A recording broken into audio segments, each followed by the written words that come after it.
Hey, have we done something like this before? Dreaming. No, not that dream, but something,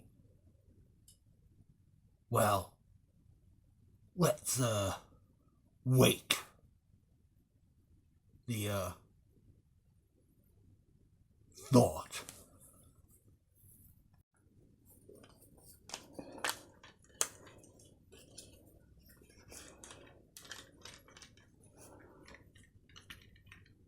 So, yeah, A Nightmare on Elm Street.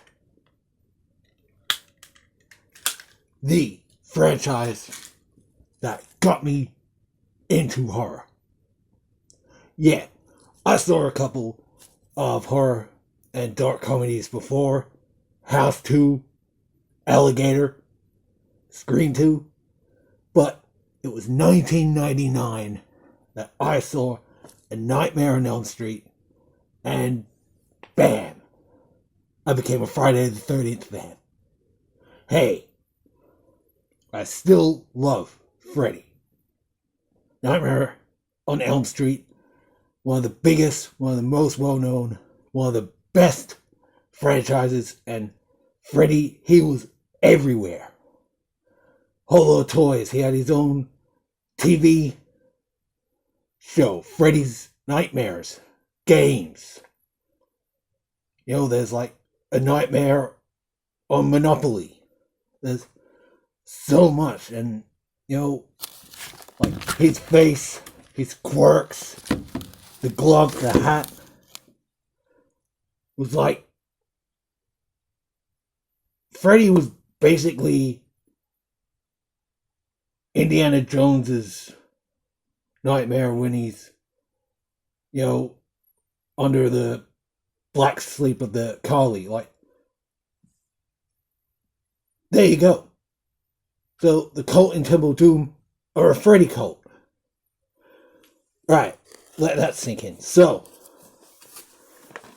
I'm just gonna focus on the 7 films. Forget the remake. I've talked about Freddy vs. Jason. Let's go with the 7 films. So, we have to start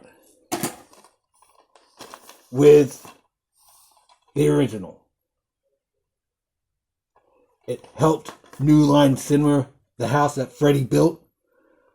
Nightmare on Elm Street was so well made and directed. It was inspired and influenced by a number of different things. When Wes was young, there was this creepy homeless guy outside his house. He had a fedora on. He looked like dirty and like he was burnt. He was out in the street one night. Wes couldn't sleep, and then a couple of hours later, the guy's right at the window of the front door. And he remembered that, and then few like situations where people couldn't sleep, whether it would be during the war or certain testings, and we got Freddy. So the original, it's got that crazy haunting score. His laugh, you know, starts with him making the glove. Then you got the boiler room scene. You got Tina, and well, technically it's a campus slasher, also suburban, so it's the 2 subgenres of slasher in one. It's so damn good. Johnny Depp's in there, and yeah, like it's gory, it's graphic. The Tina's scene is so iconic. You know, they did the rotating room, so it's like she's been taken up above the ceiling. Poltergeist did the same thing a couple of years back, but it's just an iconic moment in the best film of the franchise. And like any slasher, it got a sequel. Now, part 2 is great. Okay, it's very glam, but it's darker. Like Freddy's at his most sinister. Some of the endings are really like savage. Like the special effects are crazy. The music's haunting. Like it's just really, it gets you. You know, it irritated a few fans, but now people are like, yeah, that's not bad, and it's not all that bad. Like, it's definitely one of the best, but the best follow-up is part 3. This is where we get deeper into Freddy's mythology and, like, his origins. Heather Langenkamp is back, and we got more special effects. We got Freddy's famous "Welcome to Prime Time, bitch." You know, the puppet scene with the veins and the stop motion. It's just really gets you. Like, it's Freddy's becoming a bit more humoristic, and the mirror scene and the Freddy snake. No, that's in the next one. It's been a little while, actually. I'm out of my mind here. But yeah, part 3, awesome. And then Freddy would return in part 4, which I will say is the last good entry. It just balances seriousness and comedy well. Like, it does the Alien 3 thing by ending number of loved established characters from the 3rd, but it's fairly good. It's got some great moments. It continues on. Got a couple of recastings. It's like, it's there. Like, if there was any Nightmare you had in your collection that wasn't the original 2 or 3, this will be the one.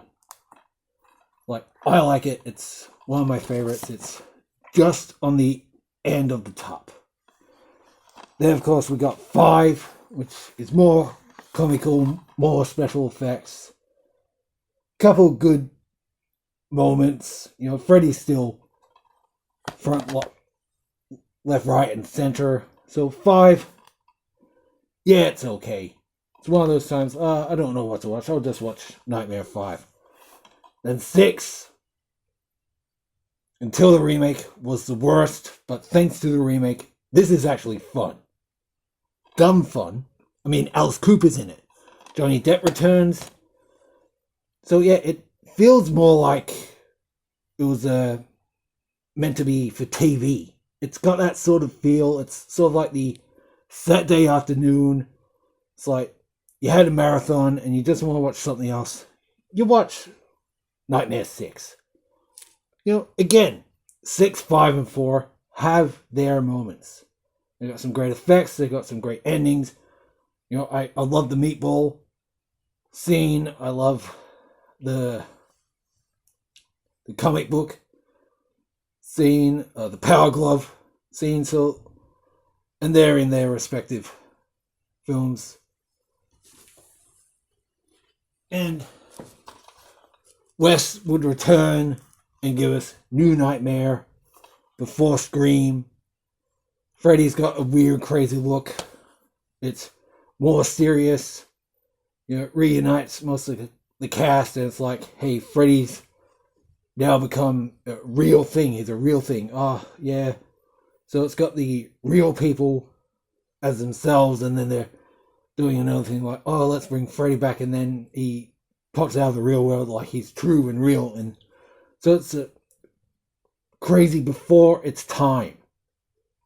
And yeah, New Nightmare, it's pretty rock and roll. And then you know about Freddy vs. Jason, and well, Freddy's Nightmares was a cool show. You know, Freddy would host it. He'd show and talk a bunch of films and bands and whatnot. I think that series was just released on DVD, and there's talks about recasting. No.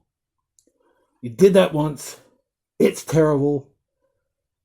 Robert Englund's the only Freddy, and all his appearances in cartoons and games. It's crazy, so sleep well, and I'll scare you on Halloween, cause it's gonna be very special this year. Really special.